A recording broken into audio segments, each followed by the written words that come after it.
Henri Le Sceau, le passeur, le podcast. Bonjour et bienvenue dans ce deuxième épisode de notre podcast qui à nouveau nous emmène à Paris, à 2 pas du Jardin des Plantes, où nous accueille une nouvelle personnalité qui compte dans la constellation Henri Le Sceau. Ancienne présidente de l'association Jules Montchanin Henri Le Sceau, elle est historienne, fine connaisseuse de l'aventure qui a réuni ces 2 hommes dont elle va nous raconter les premiers pas, quelque part au fin fond du Tamil Nadu, sur les rives de la Kaveri, le Gange du Sud.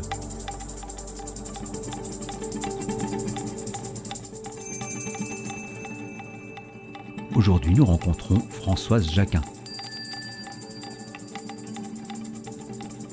Bonjour Françoise Jacquin. Bonjour Vincent, je suis contente que vous veniez m'interviewer. Je suis ravi que vous m'accueilliez et de partager quelques instants avec vous autour d'Henri Le Sceau. Quelque chose me dit que Jules Montchanin va s'inviter dans notre conversation aujourd'hui. Quand on fait des recherches à son sujet, inévitablement, il y a votre nom qui apparaît. Je crois qu'on peut dire qu'on vous doit l'essentiel des publications qui lui sont consacrées. Alors, dites-nous, profitons-en, qui est Jules Montchanin ? Alors, si j'ai travaillé sur Jules Montchanin, c'est que je suis héritière de tous ces papiers. Et donc, quand quelqu'un m'a remis ça, je me suis dit, ça ne peut pas être dans un tiroir, il faut que je le fasse fructifier. Donc, je me suis lancée avec grand plaisir dans cet approfondissement. Alors, Jules Montchanin est un Lyonnais de santé fragile, très gâté par sa famille, qui a eu donc une vocation sacerdotale, qui a exercé comme vicaire dans des paroisses à Lyon, mais d'abord, il a voulu servir les plus démunis et il a demandé à être nommé dans une paroisse de la région minière de Saint-Étienne, où il a pris vraiment là, en pleine figure, si je puis dire, la misère ouvrière, des enfants tuberculeux, etc. Et il s'est mis du côté des communistes. Il a milité avec le PC, c'était un des seuls mouvements, si vous voulez, qui prenait la défense des ouvriers. Et il a participé notamment à un meeting communiste, il a pris la parole, ça a été répercuté à Lyon, on l'a renvoyé à Lyon, il a quitté ce lieu qu'il aimait bien. Alors ça, ce sont les premières années de son engagement. Qu'est-ce qui se passe par la suite ? Alors, il faut replacer peut-être son itinéraire dans le contexte, c'est-à-dire que c'est une période où on en était presque encore aux découvertes géographiques, puisque c'était à la fin du XIXe siècle, et du triomphe des missions. Et alors lui, ça lui posait question parce qu'il se disait, mais enfin c'est pas possible, on transporte ce qu'on fait ici au milieu d'autres cultures. Ça ne peut pas fonctionner, c'est pas comme ça qu'il faut faire. Et donc il faut d'abord connaître les cultures, et particulièrement les religions, et se mettre à prier avec les autres religieux. Et c'est ça qui l'a tout de même motivé. Mais il ne savait pas trop quelle forme ça allait prendre. Et au cours d'une très grave maladie où il a failli mourir, il s'est dit, je donne ma vie pour l'Inde. Une espèce de don, comme ça, total. C'était en 1932. Et à partir de là, donc, il a cherché à partir. Mais comment ? Il était prêtre du diocèse de Lyon. Il fallait donc quitter le diocèse. Et un prêtre ne peut pas s'en aller comme ça, sans avoir ce qui s'appelle une autre ordination. Donc, il avait ce vœu très profond, mais la réalisation était difficile. Est-ce qu'on a une idée pourquoi l'Inde ? Eh bien, il a été très intéressé jeune par l'Inde. Bon, c'était un homme très curieux. Et son père, voyant sa curiosité, lui a ramené des livres sur le bouddhisme. J'ajoute même que ces livres sur le bouddhisme et sur l'Inde, c'était un peu pour contrarier sa vocation sacerdotale, parce que le père n'en était pas enchanté. D'accord. Alors il l'a orienté vers d'autres continents. Bon. Mais ça n'a pas marché. Ça n'a vraiment pas marché puisqu'il se retrouve aller en Inde. Oui. C'est bien ça ? Donc, avant cette perspective de fondation d'un ashram, parce que ça, il l'a eu très tôt, pour vivre à la manière des renonçants hindous, Il fallait donc qu'il soit incardiné dans un diocèse. Mais il voulait être dans un diocèse où il y avait un évêque indien. Bon, ça a pris un certain temps et finalement, il a eu cette affectation au Tamil Nadu, dans le sud de l'Inde. Et ce prêtre français qui ne parlait pas bien l'anglais et pas du tout le tamoul, on l'a placé vraiment au dernier des derniers postes pour boucher des trous. Et ça a été très dur pour lui qui avait été assez fêté dans les milieux lyonnais, dans les milieux intellectuels, artistiques. Il avait beaucoup d'amis dans les milieux peintres. Se trouver vraiment sous les ordres du curé très modeste, ou ce qu'il y a de plus modeste, indien, ça a été une épreuve. Et ça a duré 10 ans. Il n'a pas eu envie de transformer la situation différemment. Il n'était pas écouté. Et alors, il voulait surtout rencontrer des savants hindous. On le prenait pour un cinglé. Pour l'Église, l'hindouisme, c'était le diable quand il est arrivé. C'était encore cet esprit-là. Donc, avec ces idées d'ouverture et de rencontre, on n'avait pas du tout foi en lui. Et on lui donnait des postes très ingrats. Et il a eu la générosité et l'obstination de servir au mieux ce qu'on lui demandait. Si je comprends bien, son aspiration à rencontrer de brillants esprits versés dans l'hindouisme n'a pas pu s'accomplir. Non. Il est allé en cachette rencontrer un grand sage, Maharshi, à Tiruvannamalai, où il y a encore un ashram assez célèbre, mais si l'évêque l'avait appris, il l'aurait renvoyé. On a un peu des échos de ce qu'il a vécu dans cette rencontre? De cette rencontre avec ce maître à penser, oui, il a été complètement bouleversé. Il en a écrit quelque chose, peut-être? Il en a écrit simplement. Il n'y a pas eu d'échange, parce que d'ailleurs ce sage n'échangeait pas. Il regardait, et ça s'est passé dans un échange de regards très persuasif, en disant là, la vérité profonde est là. Et du coup, cette expérience, est-ce que ça l'a amené à une vision particulière sur sa place en Inde, sur ses perspectives de son action en Inde? Ça l'a renforcé dans son projet, c'est-à-dire de partager vraiment la vie et la prière des sannyasis, c'est-à-dire des renonçants hindous. Les confrères indiens le trouvaient totalement fou. Les confrères européens, parce qu'il y en avait encore pas mal des missionnaires européens, disaient aussi qu'il était déraisonnable. Mais l'évêque l'avait compris, peut-être pas complètement, mais n'était pas opposé, mais lui disait, vous ne pouvez pas tout seul créer quelque chose. Alors, il attendait. Il attendait quoi? Il attendait que quelqu'un se présente pour partager avec lui ce grand projet. Alors, comment ça s'est fait? C'est assez curieux parce que son évêque devait venir à Rome pour la béatification de Jean de Brito, qui est un grand jésuite du XVIIe siècle, qui a compté dans l'évangélisation de l'Inde. Et alors il a été canonisé, l'évêque était invité, ne parlait pas français, et a demandé à son prêtre Montchanin de l'accompagner en France, ce qui a été un bonheur pour Montchanin, parce que 10 ans après son départ, il est donc revenu voir au moins les siens, ses amis, il a été très heureux. Et à Rome, le journal La Croix, je crois, un journaliste est venu interviewer l'évêque. Il n'y avait pas tellement encore d'évêques indigènes, comme on disait. Mais l'évêque qui ne savait pas français a demandé à Montchanin de lui préparer l'interview. Et alors, après avoir dit qu'il avait besoin d'argent pour ses œuvres, mais qu'il avait beaucoup de séminaristes, il y a eu comme ça d'abord un peu un tableau flatteur de son diocèse, Montchanin avait dit surtout, dites qu'on a besoin de contemplatifs. Et donc l'évêque a dit, nous serions très heureux d'accueillir des contemplatifs parce que les hindous rencontreront le christianisme dans la mesure où ils rencontreront des contemplatifs. Alors il y a eu un article, et en Bretagne, un moine a vu cet article et ça a, comment dirais-je, comme cristallisé un désir qu'il avait, certainement depuis un certain temps. Il lisait des livres sur l'Inde, mais enfin la bibliothèque du monastère était assez pauvre.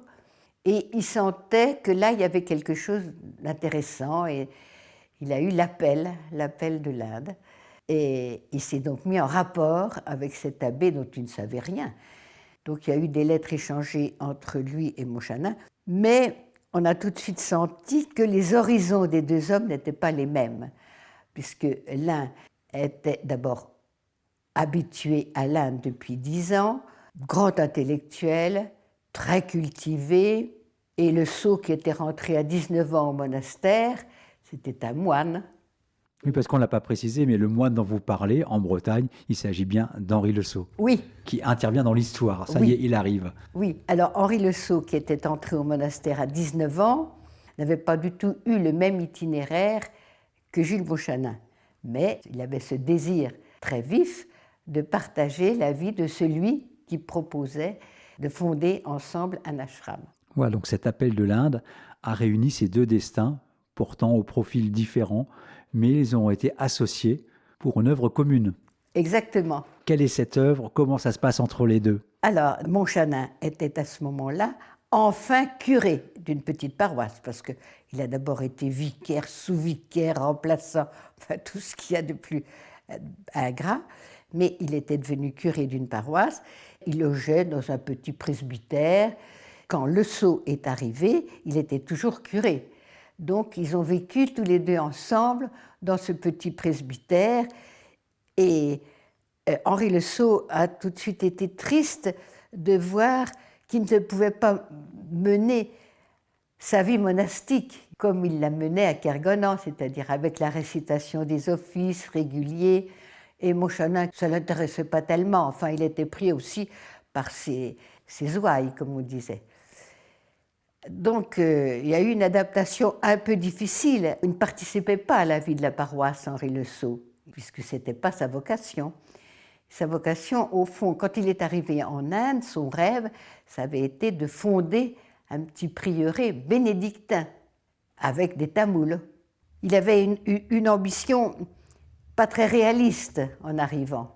Oui, c'est-à-dire qu'il débarque dans un monde totalement étranger, qu'il découvre, et qu'il découvre justement grâce aussi à l'accompagnement de Jules Mochanin, qui lui donne quelques repères. Oui, et non seulement des repères de la manière de vivre, mais aussi alors de l'hindouisme, parce qu'on en voit des manifestations extérieures, mais il fallait tout de même en comprendre un peu plus le sens. Et Mochanin là, était armé plus que Le Sot, et donc il l'a assez formé. Enfin, il lui a fait lire des textes, ils en ont discuté, et ça a certainement été très utile à Henri Le Sot.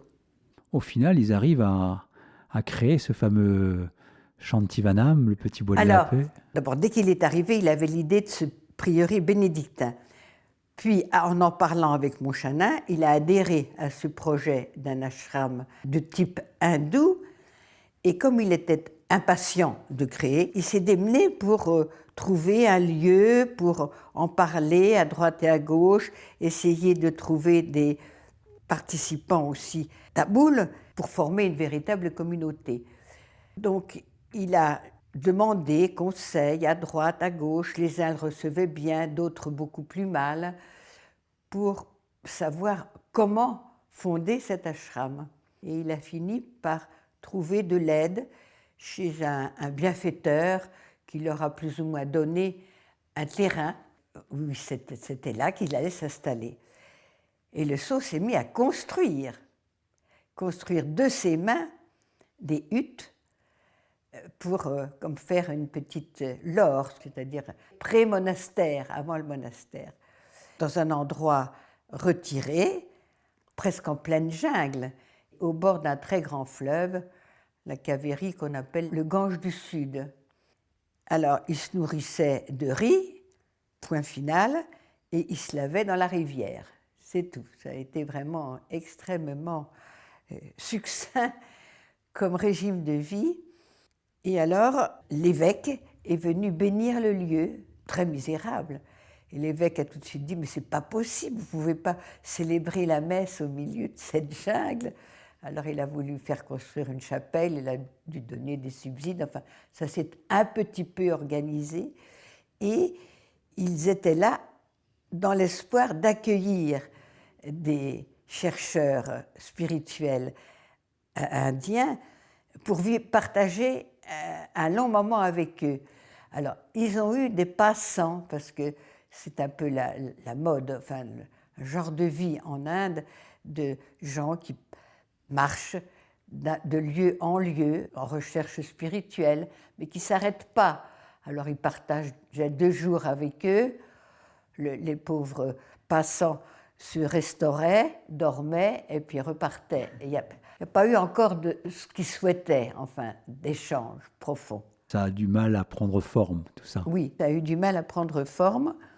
Petit à petit, Moshana avait gardé beaucoup de contact avec ses paroissiens, parce que c'était à côté de son ancienne paroisse. Donc, il y avait des chrétiens qui venaient à leur messe. Ils étaient dans le bain de la population locale, si vous voulez. C'était déjà important. Mais ça n'avançait pas beaucoup.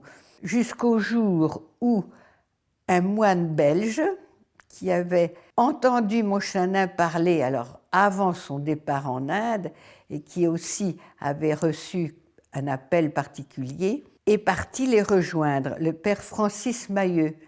Donc ils étaient 3, mais 3 Européens. Et ils cherchaient évidemment à partager avec des Indiens. Ça a été leur grande souffrance, ça n'a pas fonctionné. Ça n'a pas fonctionné parce que le clergé là-bas, c'est un état social. Et alors se mettre à vivre comme des pauvres, se coucher par terre comme des pauvres, manger comme les pauvres, c'est pas attirant, c'est pas un statut clérical. Donc ça décourageait. Ça décourageait les Indiens et ça décontenançait les autres prêtres européens, qui étaient encore assez nombreux en Inde, qui n'avaient pas du tout ce même désir de partage spirituel. On a Jules Monchanin, on a Henri Le Sceau, on a Francis Mahieu, qui se retrouvent ensemble dans ce lieu, entre Européens. Finalement, ça ne prend pas une superbe tournure resplendissante. Qu'advient-il de la relation entre les 3 hommes ? Eh bien, Francis Mahieu a très vite compris qu'il n'y avait pas d'avenir et il a répondu à l'appel d'un évêque du Kerala, où l'Église était plus dans l'esprit du pays et qui cherchait à fonder justement une petite structure monastique. Alors ce père Mahieu est parti au Kerala et a laissé les 2 ensemble.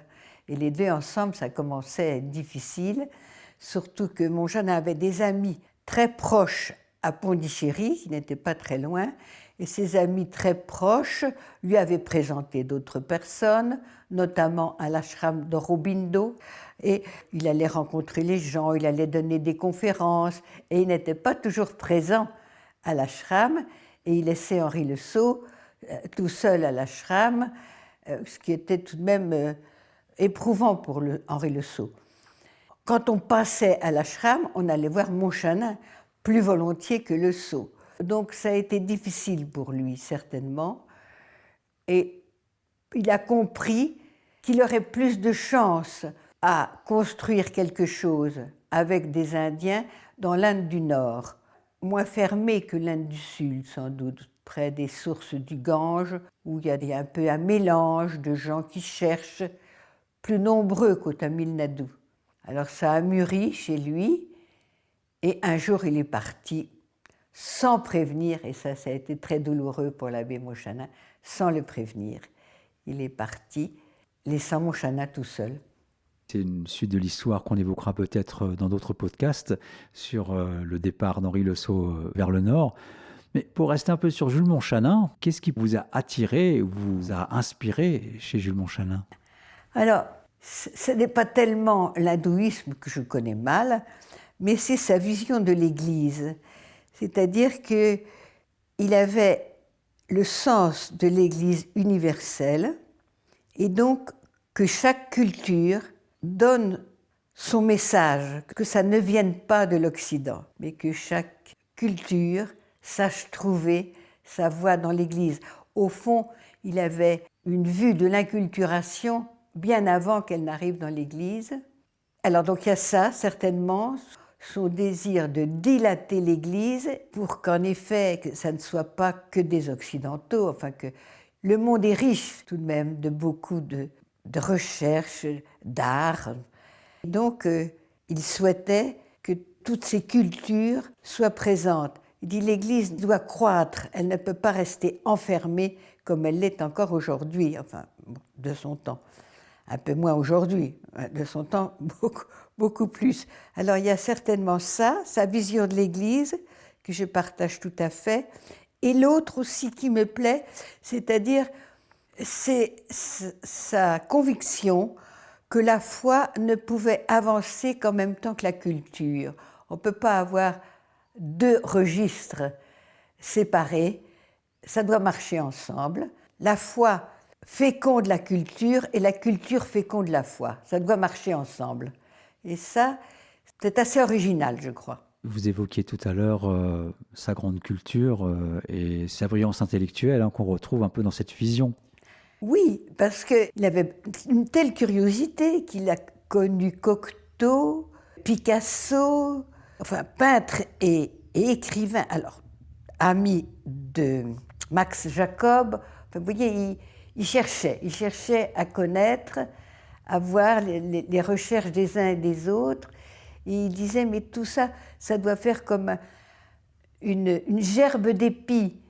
Chacun a sa place, au fond, dans le plan de Dieu, quel qu'il soit, même s'il n'est pas du tout chrétien. Finalement, la place que Dieu lui a attribuée, c'est un grand écart par rapport au monde dont il venait, en se retrouvant au fin fond du Tamil Nadu, là, dans un petit village. Oui, est-ce que c'est un écart ou est-ce que c'est au contraire un aboutissement ? Grande question, qu'est-ce que vous en diriez ? Moi, je pense que c'est plutôt un aboutissement extrêmement ascétique et dur, au-dessus des forces, au-dessus de ses forces. Voilà. Et finalement, pour aboutir à quoi ? Il a donné sa vie. Il a donné sa vie pour ça parce qu'il est tombé malade, très malade. Il a fallu le rapatrier en France, ce qu'il ne voulait pas, parce qu'il voulait laisser son corps dans la terre de l'Inde. Et il est mort à Paris quelques jours après son retour. Est-ce qu'on peut estimer, évaluer les fruits de cet engagement total ? Je crois que les fruits ont mis longtemps à mûrir, mais qu'ils ont mûri. Les mentalités ont changé et ont compris qu'elles avaient à dire quelque chose dans l'Église. Mais il fallait qu'elles soient entendues. Aujourd'hui, je crois qu'on peut mesurer les fruits quand on retourne sur ces lieux. Il y a une éclosion, quand même une floraison de ce qui a été semé par Jules Monchanin, mais aussi par Henri Le Sceau. Et quand on rencontre différentes personnalités qui sont vraiment dans cette constellation Henri Le Sceau, Jules Monchanin, on va les comparer, l'un est comme ceci, l'autre est comme cela. Qu'est-ce qu'on peut en dire ?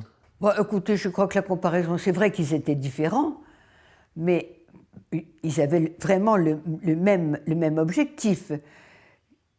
À un moment, j'ai compris à quel point ils étaient différents et à quel point ça a été douloureux pour eux. Parce que quand on est deux, on préférerait s'entendre et se comprendre. Bon, ça n'a pas été tellement le cas, mais aujourd'hui, je ne veux plus insister là-dessus. Je vais insister au contraire sur leur objectif commun, sur cette spiritualité très profonde de détachement, d'intériorité, de générosité, de don de soi. L'un les nôtres ont donné leur vie. C'est vraiment deux graines jetées en terre. C'est un peu ça, c'est vraiment, oui, c'est vraiment deux ça. graines. C'est vraiment ça. Aventureuse. Oui, très aventureuse et douloureuse. On évoque ces deux grandes figures, Henri Le Sceau et Jules Monchanin. Quelles seraient les qualités de l'un, les qualités de l'autre qu'on pourrait retenir dans cette démarche ? Je crois que finalement, ils n'avaient pas exactement la même approche de l'hindouisme. Henri Le Sceau, ça a été une plongée vraiment spirituelle dans l'intériorité la caverne qui était un symbole de sa recherche. Le dépouillement et la caverne. Pour Henri Le Sceau, Montchanin, qui était un intellectuel, c'est resté plus à un niveau des concepts, mais là, il s'est complètement heurté, et d'ailleurs, il le reconnaissait lui-même, parce que la manière de penser n'était tellement pas la même, et il s'apercevait surtout que les hindous n'avaient pas du tout besoin du christianisme. Il le considérait comme une étape, peut-être, mais n'attendait rien du christianisme. Lui attendait de l'hindouisme, mais les hindous n'attendaient rien. Et ça a été très douloureux pour lui, parce qu'il n'a pas abouti à ce qu'il cherchait. Henri Le Sceau, davantage, est arrivé à ce qu'il cherchait. Alors, par rapport aux traces qu'ont laissées ces personnalités, on peut aussi s'apercevoir que Henri Le Sceau a plutôt pas mal écrit, et Jules Montchanin beaucoup moins. Exactement. Alors ça, c'est sûr que le rayonnement d'Henri Le Sceau est beaucoup plus grand à cause de ses publications. Montchanin n'a rien publié. Enfin, il a écrit avec Henri Le Sceau, et ça n'a pas toujours été facile, ce livre « Ermite du Sachidananda ». Oui, d'ailleurs, à ce propos, est-ce qu'on sait vraiment la part de l'un, la part de l'autre? Oui. Suzanne Siow, je ne sais pas si ce nom vous dit quelque chose, c'est une chercheuse en hindouisme, enfin qui a d'ailleurs vécu longtemps dans l'Inde du Sud et qui connaissait personnellement les deux hommes, savait que Montchanin a écrit la première partie et Henri Le Sceau la seconde. Jules Montchanin, ça a été plus intellectuel, certainement, et Henri Le Sceau, ça a été une décalque, j'allais dire presque un peu naïve, de la vie bénédictine avec le rythme indien. Et je crois que cela, c'était un peu illusoire. Très bien, c'est un éclairage assez intéressant que vous nous apportez sur ce livre qui est un peu fondateur de ce qui va se passer par la suite. C'est parce qu'on disait que Montchanin n'avait pas écrit, il n'a écrit que cela. Et heureusement, après sa mort, un de ses amis très proches a réuni plusieurs de ses écrits, parce que quand il était à Lyon, il a eu un très grand rayonnement dans l'église de Lyon, il animait des tas de groupes d'avant-garde, et il a laissé quelques textes, enfin, où tout au moins les gens prenaient des notes, etc. Et donc on a publié un beau livre qui résume d'ailleurs très bien sa démarche, qui s'appelle « De l'esthétique à la mystique ». Et ça, c'est assez typique de l'esprit de Montchanin. C'est-à-dire qu'on se sert de ce qu'on voit pour aller à l'invisible. Et j'ajoute que le père de Lubac, dans un autre écrit, enfin dans un écrit où il récapitule un peu sa vie, qui s'appelle « Mémoire sur l'occasion de mes écrits », fait quelques allusions à ses rencontres avec Montchanin et dit « un génie et un saint ». Magnifique. Oui, c'est magnifique. C'est en effet très émouvant.